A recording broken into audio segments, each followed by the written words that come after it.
આ ખૂબ સરસ એક આયોજન કર્યું છે આજે મીટિંગનું. મેં આજે અમારું જેતપુરમાં એક નાનો અમુક પ્રોગ્રામ પણ અમે ગોઠવ્યું, તો હું બીજા રૂટથી આવી.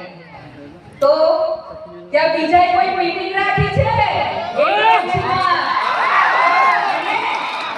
એટલે પાછળ પાછળ જ જતી હતી. મને જોઈને બધા એમ કરતા હતા એ આમ આદમી પાર્ટી જાય છે. તો કોઈ મજા નહીં એની મીટિંગ. આપણે ચેતરભાઈની મીટિંગમાં મજા છે ને? જોરદાર તાળી બજાવો. હવે સમય આવી ગયું છે તાલુકા પંચાયત અને જિલ્લા પંચાયતની ચૂંટણીઓ આવે છે. હું કહેવા માંગુ છું કે આ એક સમય પાછો તમારા હાથમાં વિકલ્પ આવ્યું છે કે તમે કઈ સરકારને સત્તામાં બેસાડવા માંગો છો.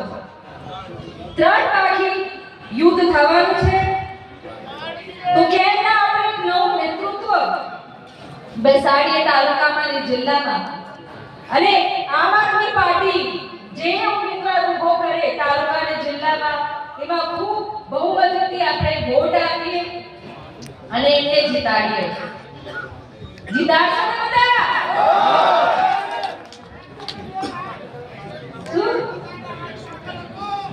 ઝાડુ ચાલે ઝાડુ, ભાડું કહેવાય ને.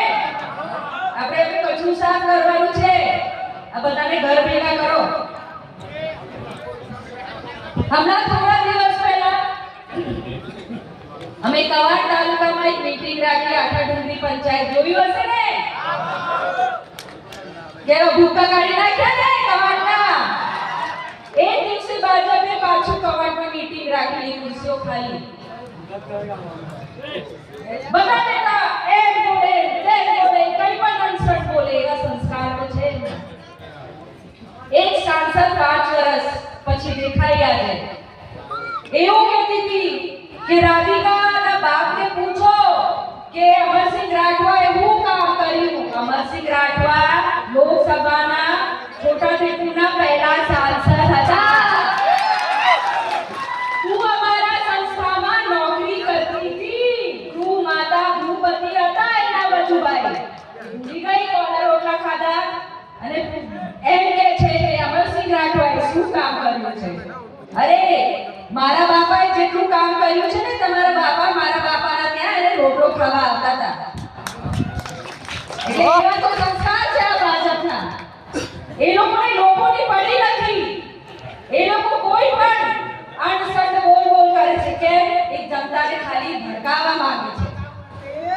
એ ફક્ત જનતાને ભડકાવવા માંગે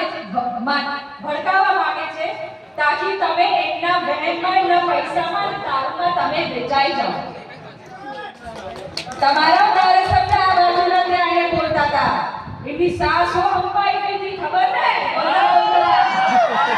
મને તો બીક લાગી હતી, કાકા થોડું ધીરે બોલો, શાંત થઈ જાઓ. પછી એમને પછી હાથમાં કઈ લઈને જવું પડે.